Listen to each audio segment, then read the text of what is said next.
Oke guys, jangan lupa subscribe Story Safira dan di like ya.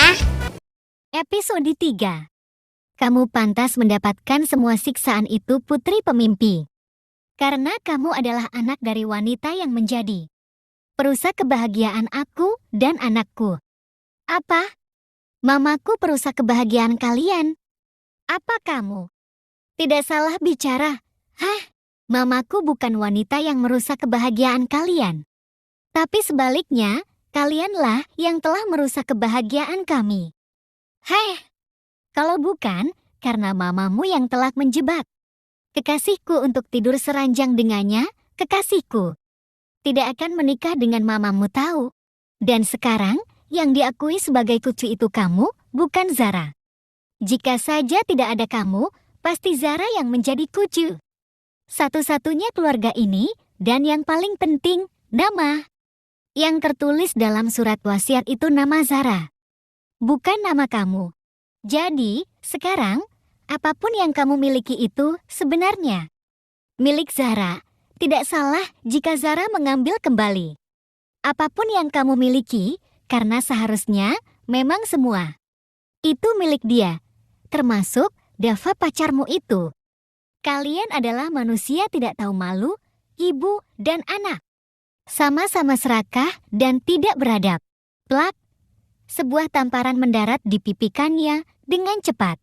Kali ini, Kania tidak memegang pipinya lagi, ia hanya menggenggam tangannya dengan erat untuk menyalurkan emosi yang tidak bisa ia lepaskan. Itu adalah peringatan kecil dariku sebagai pengingat untukmu. Kalau kamu tidak berhak bicara dengan kata-kata kotor dan kasar padaku, ingat gadis pemimpi, aku adalah mama tirimu, aku adalah nyonya di rumah ini, kata Salma sambil mencengkram dagu Kania dengan keras, kemudian melepaskannya dengan kasar, sehingga kepala Kania harus ikut menoleh ke samping karena dorongan keras itu. Sementara itu, di depan gerbang masuk rumah, Zara sedang ngobrol dengan Dava.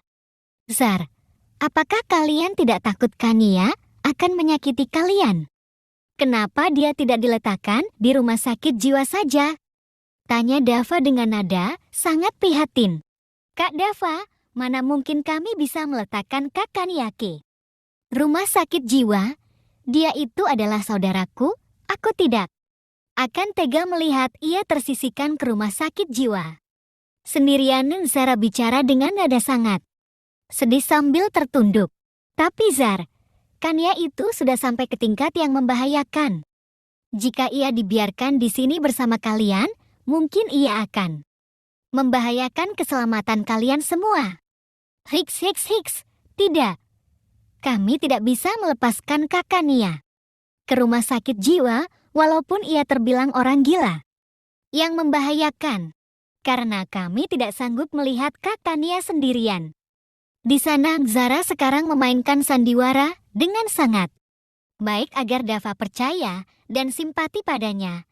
Air mata buaya juga tidak lupa ia perlihatkan untuk menambah kesempurnaan akting yang sedang ia jalankan. Sarah, jangan nangis. Hatimu sangat lembut sekali, Zar. Kamu sangat baik. Kamu ternyata sangat amat menyayangi Kania. Walaupun ia hanya sebatas kakak tirimu, Kania beruntung punya adik seperti kamu, Zaran. Dava berusaha menenangkan Zara yang sedang menangis dengan membelai lembut rambut Zara. Kak Dava, sudah sewajarnya adik menyayangi kakak. Walau apapun yang telah kakaknya lakukan, seorang saudara tidak akan pernah memikirkan kejahatan yang telah kakaknya perbuat.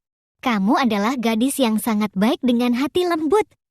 Selembut kapas, aku tidak tahu harus berkata apalagi padamu. Oh iya, aku harus pulang sekarang, katakan setiap perkembangan Kania padaku, ya, sampai jumpa, ucap Dava sambil tersenyum manis. Lalu, ia beranjak dari tempatnya masuk ke mobil untuk pulang. Hati-hati Kak Dava, sampai jumpa lagi, ucap Zara sambil melambaikan tangannya. Sementara itu, masih di gudang, Kania kaget bukan kepalang saat mendengarkan apa yang Salma katakan tentang dia pada Dava. Apa? Kalian bilang aku sakit jiwa pada Dava? Kalian jahat. Benar-benar jahat. Kamu yang bodoh, bukan kami yang jahat. Sebagai seorang manusia itu harusnya pintar, bukan bodoh seperti dirimu, kutu busuk. Kau tahu, Zara menyukai Davan sebagai mamanya. Aku harus membantu dia untuk mendapatkan apa yang anakku inginkan, termasuk melakukan trik licik dengan berbohong. Tapi sepertinya bukan hanya Zara yang menyukai Dava. Sekarang, namun sebaliknya, Dava juga sudah mulai menyukai Zara. Dan yang paling penting, keluarga Dava sudah menyukai Zara dan sangat mendukung Zara yang menjadi menantu keluarga mereka. Tidak, itu tidak mungkin. Dava tidak akan menyukai Zara. Apalagi mencintai Zara. Itu tidak akan pernah terjadi. Karena Dava hanya mencintai aku saja, sedangkan keluarga Dava, mereka sudah tahu kalau aku adalah pacar Dava. Dan orang yang Dava pilih untuk menjadi istri Dava nantinya. Hahaha. Kamu benar-benar putri pemimpi ya?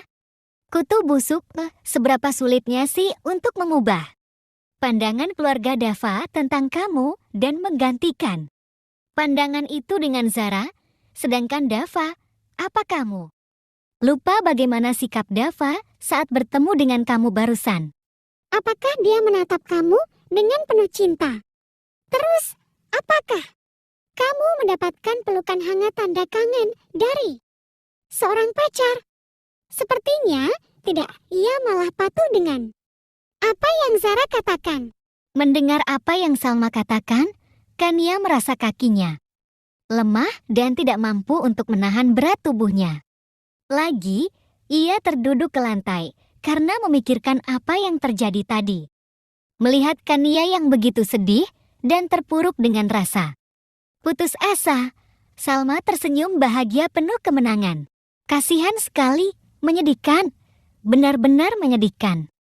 Salma berucap sambil berjalan meninggalkan gudang. Sedangkan Kania, ia tertunduk menangis walau sebenarnya ia tidak ingin memperlihatkan kesedihan itu pada Salma. Dan membuat Salma merasa bahagia dengan keberhasilannya itu. Aku akan balas rasa sakit dan penghinaan yang kalian berikan padaku ini jika aku bisa bebas dari rumah ini. Kalian lihat saja apa yang akan aku lakukan pada kalian. Nantinya, katakannya dalam hati sambil menggenggam erat tangannya. Zara yang baru masuk ke dalam rumah, berpas-pasan dengan mamanya yang baru datang dari gudang. Ia pun langsung menghampiri mamanya dengan senyum manis di bibir. Mama pintar banget bikin rencana semua yang kita harapkan. Ternyata benar-benar kita dapatkan. Sekarang, aku yakin 100% Kak Dava pasti sudah tidak merasa ragu lagi dengan apa yang aku katakan padanya tentang Kania. Kamu yang pintar menjalankan sandiwara sayang. Jika kamu tidak cerdas dalam menjalankan peran, tentunya rencana yang Mama buat tidak akan berjalan semulus. Selamat buat kita berdua, Mama, kata Zara sambil memeluk lembut mamanya. Selamat sayang, ucap Salma membalas pelukan anaknya.